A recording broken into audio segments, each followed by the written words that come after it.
Good morning, everyone. We'll be continuing our sermon series, Witness at the Cross, this morning. And today I'll be reading a very short segment from the Gospel according to John. So this is from the 19th chapter. Meanwhile, standing near the cross of Jesus were his mother and his mother's sister, Mary, the wife of Cleopas, and Mary Magdalene. When Jesus saw his mother and the disciple whom he loved standing beside her, he said to his mother, "Woman, here is your son." Then he said to the disciple, "And here is your mother." And from that hour, the disciple took her into his home. The word of God for the people of God. Thanks be to God. When I was a kid, growing up, went to the same church from the time that I was born and baptized all the way up through college. Really, I was attending the same church. It's one of those places where over those years I got to know got to know all of my peers, but got to also know a good number of the adults, especially the people who seemed to always be around. The regulars on Sunday mornings. If I ever went midweek with my mom to church to drop something off, to pick something up, that kind of thing, I would bump into the people, felt like I knew the people who worked in the church office and some of the people who were regular volunteers. There were all these little odd jobs that took place around the church. And nobody really thought about them because they were just sort of always done. They were always taken care of. And then one day, there was a woman, an elderly woman, in her late 80s. Her name was Marjorie Stranger. And Marjorie passed away. And in the weeks that followed, people began to see all of these little things around the church that stopped happening. All of a sudden, the water glasses that were always filled with fresh ice water up on the table where the ministers sat on Sunday morning weren't there anymore, or they were the same glasses half full from last week. There was the brass that might have gotten polished on the offering plates or on the cross on the holy table that all of a sudden didn't quite look as shiny as it used to. And on it went, all of these little tiny things that you would never necessarily notice that they were jobs that got done until they were left undone. And what we began to realize and what people started to talk about around the church is that, well, I bet Marjorie used to do that job. Because she was one of those people who kind of walked around hunched over, unassuming, always just busy doing something nobody quite knew what until all of these things weren't happening anymore. And I didn't know her well, but I knew her as the woman that sort of was always sort of working at church doing something nobody could ever tell you quite what. And I recognized in that moment that there were all kinds of probably saints who would do these jobs. Now, any one person, if you would ask her, what does Marjorie do? They could probably tell you three things. But they weren't the same three things that somebody else saw her do, which weren't the same three things that somebody else saw her do. And cumulatively, it ended up being quite a bit. And if she would have ever been publicly called out or recognized for all of these acts of service that she would have done, she probably would have died on the spot out of embarrassment, because she just was not that kind of person. It was not about the pats on the back. It was not about public thank yous. It was not even, sort of a servant martyrdom complex where she just felt like, oh, somebody's got to do this, and I guess I'll be the one. I mean, she's just not that kind of a person. Turns out she was a leader, quietly leading by example, an unassuming person, doing what needed to be done because it was her little piece of building the kingdom. And I don't think anybody truly appreciated the fullness of what she had ever done until she wasn't there to do it anymore. There's been a great deal of research, books, articles, even talks given in the past few years, particularly in light of the pandemic, about the power of quiet, unassuming, in the background leadership. This has really been a moment where people who play these roles faithfully have really shined. Because all of a sudden, when we couldn't rely on the one person or the individuals who were sort of the face of the program or the head of the department or the person who was most outspoken about pushing the mission of the organization or keeping everybody at task, when that person could no longer do their job because we were scattered and working remotely and communication became more difficult and we weren't all in the same place at the same time, what's happened is a lot of these people who were in the background have all of a sudden shown how invaluable they are to their team. When you start to look at the characteristics of some of these folks, you hear things like, they were the silent glue that held us all together. Or, they were that person on the team that seemed to never talk much, but they were such a good listener. They were that person who would advocate for others instead of trying to self-promote themselves. They were the person who, because they were a good listener, because they had the trust of their teammates, all of a sudden then, they were the one who could actually bring the group together again and help push us forward in an even stronger direction. These people are sometimes introverted, sometimes a lot more soft-spoken, rarely want the spotlight, and in fact are probably pretty uncomfortable with it, and yet have proven time and time again that they are not only a valuable part of the team, they're essential.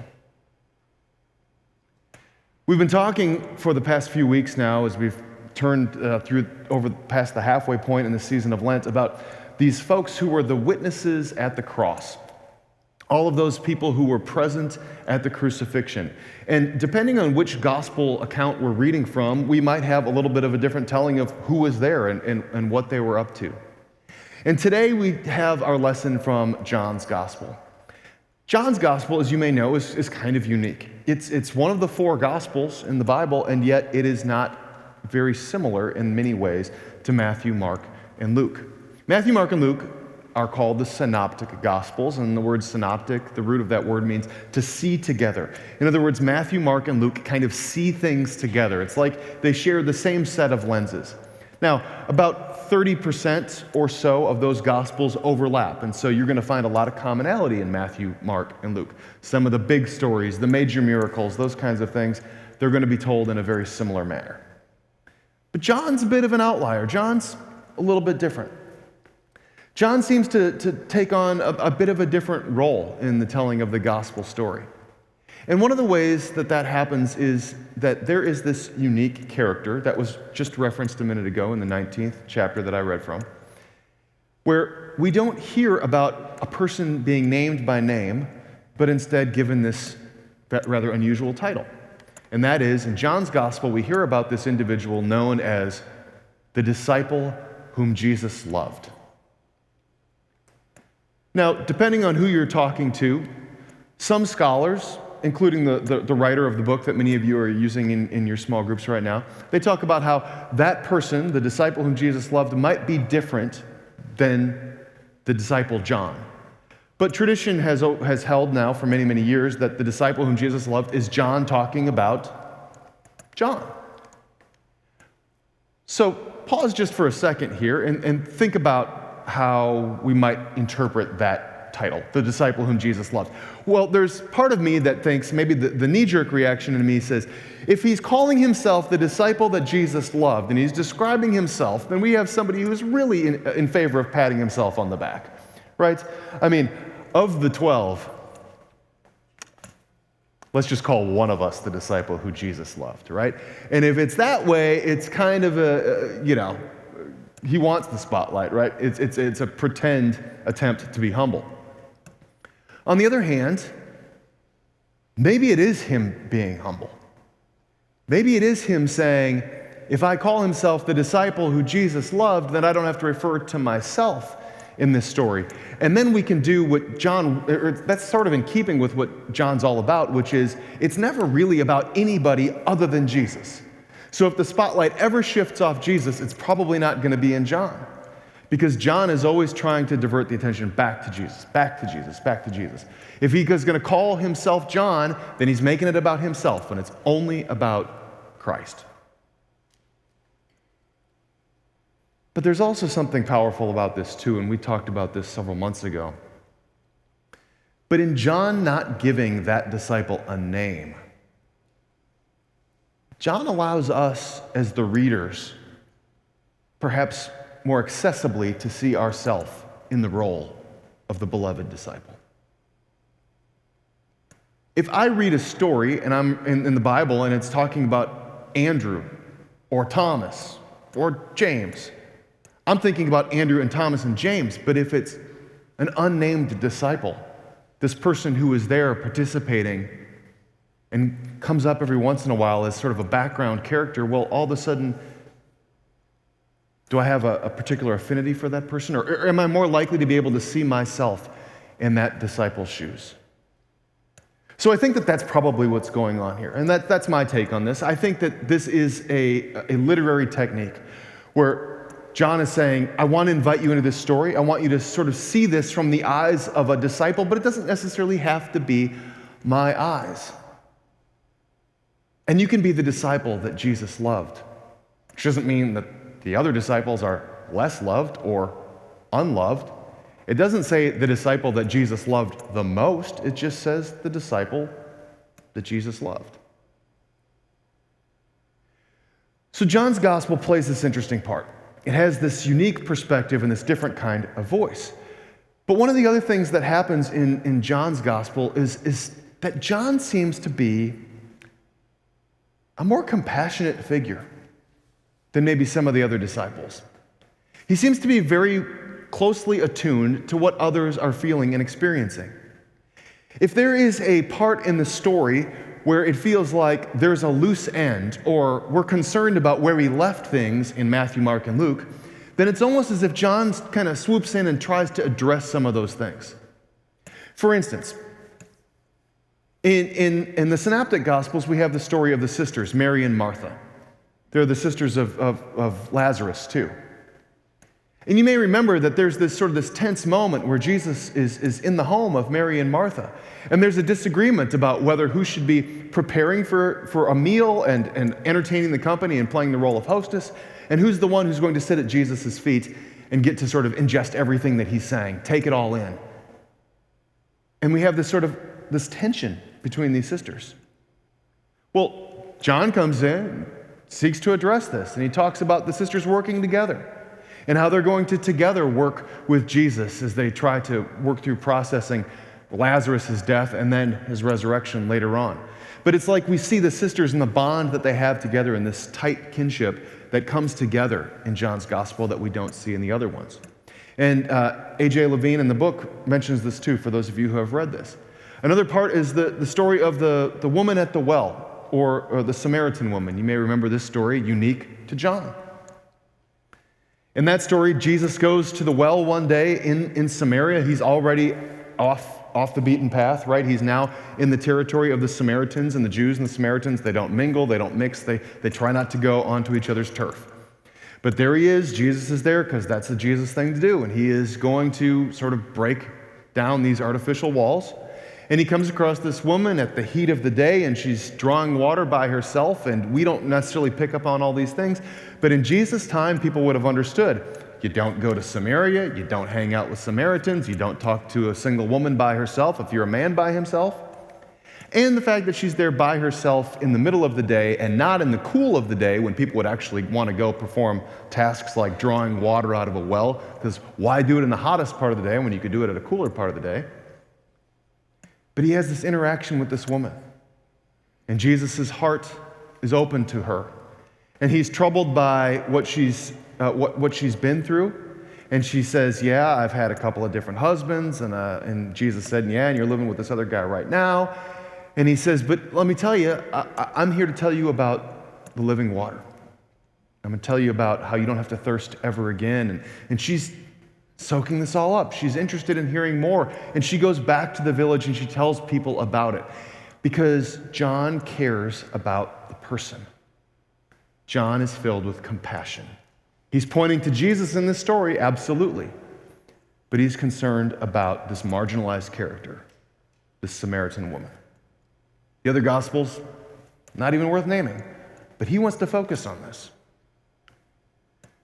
There's also a unique part, and this is where we are focused now in this season of Lent, at the crucifixion.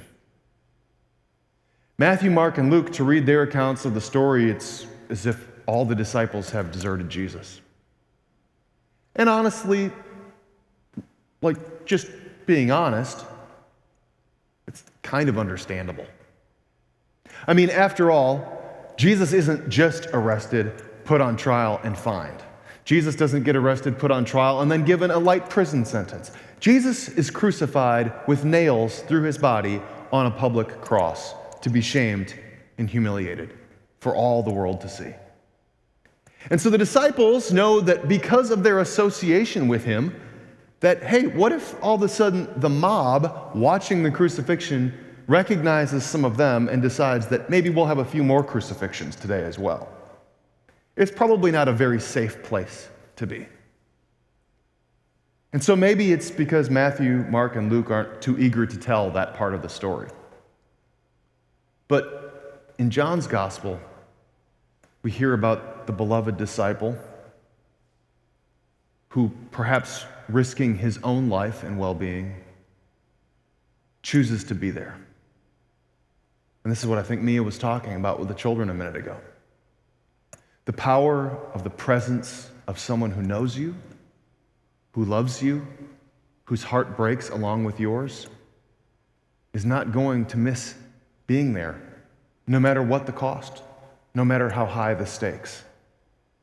And so John hangs in there, and he is with Jesus at the cross, or at least the beloved disciple is. And in this difficult but tender moment, Jesus looks at Mary and says, "Woman, here is your son." And remember that it sounds kind of impersonal and harsh to say woman, but it's more like ma'am. It's like a term of respect. Ma'am, here is your son. And here is your mother, Jesus says to the beloved disciple. Again, it really tracks with John's gospel. It's a story of compassion. There's this loose end. What happens to Mary? Do we read through Matthew, Mark, and Luke and say, oh gosh, I wonder what happened to Mary? She's probably widowed by this point. Joseph was considerably older than her. Life expectancy wasn't that long.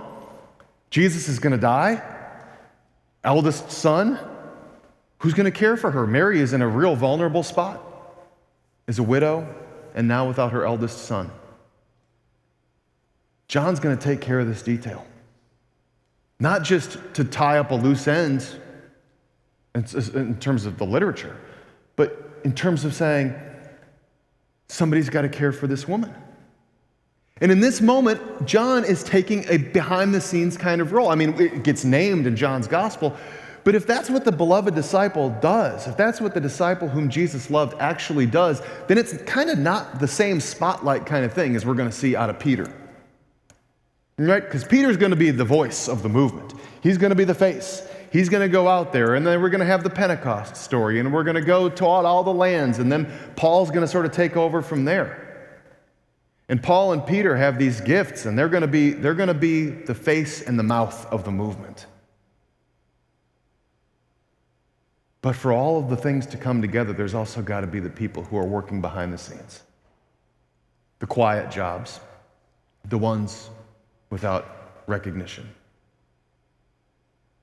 Now, legend has it that John takes Mary and he welcomes her as family into his home, and then not too much longer, they make their way up to modern-day Turkey. And they settle in Ephesus, which at the time of Jesus' life might have been as big as like the fourth or fifth largest city in the world.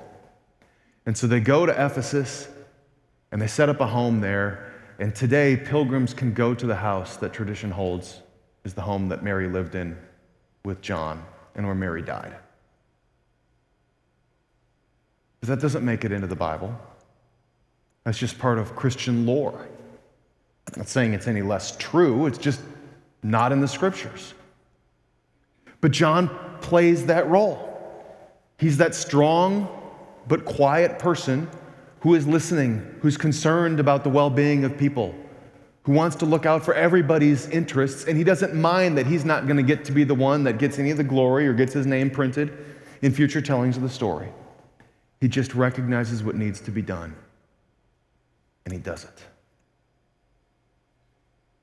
He's like, in a much greater version, but a Marjorie Stranger, the behind-the-scenes person. Didn't ask for recognition, doesn't need pats on the back, doesn't need any accolades. He just does it because it needs to be done, because it's the right thing to do. I started this sermon series with looking at the bystanders as some of the people at the cross. And I said to you a few weeks ago that maybe the bystanders are the easiest for us to sort of imagine being, right? Can we see ourselves in the role of Mary, one of the Marys? We don't probably see ourselves as the centurion or maybe one of the criminals hanged on the cross next to Jesus. But I think in terms of who we should aspire to emulate, where can we take a small step in terms of being like somebody who is at Jesus' side till the end? Maybe the beloved disciple is where we need to imagine ourselves. And maybe, again, that was John's goal from the beginning. The disciple whom Jesus loves is you, and it's me. And we might not be a Peter. We might not be a force like Paul. But we can be better attuned to the needs of those around us. We can be on the lookout for those little jobs that need to be done, those acts of service. We can do that in our homes. We can do that in our workplaces. We can do that in our community. We can do that in our church. And as I look out this morning and at both services, I recognize that there are a number of you that I know a fraction of the things that you do for this church because most of it is just done quietly. You just do it because it needs to be done. And I thank you for that. But all of us can take those steps too. So my challenge for all of you, maybe this week, to focus on, be paying special attention for those moments. Where is there a person in need? Who do you intuit may need a conversation or a phone call? Where is there something that has been overlooked that you can do just because it's the right thing or it needs to be done? Where are you going to make a tiny little mark in advancing this collective existence towards the kingdom that Jesus envisions for all of us? How can we work behind the scenes so that we can be a blessing to others, even if we don't get recognition for it? And when we find that, maybe we are taking another step forward to living into that role of the disciple who Jesus loved, which is John, which is you, which is me. Let's pray together.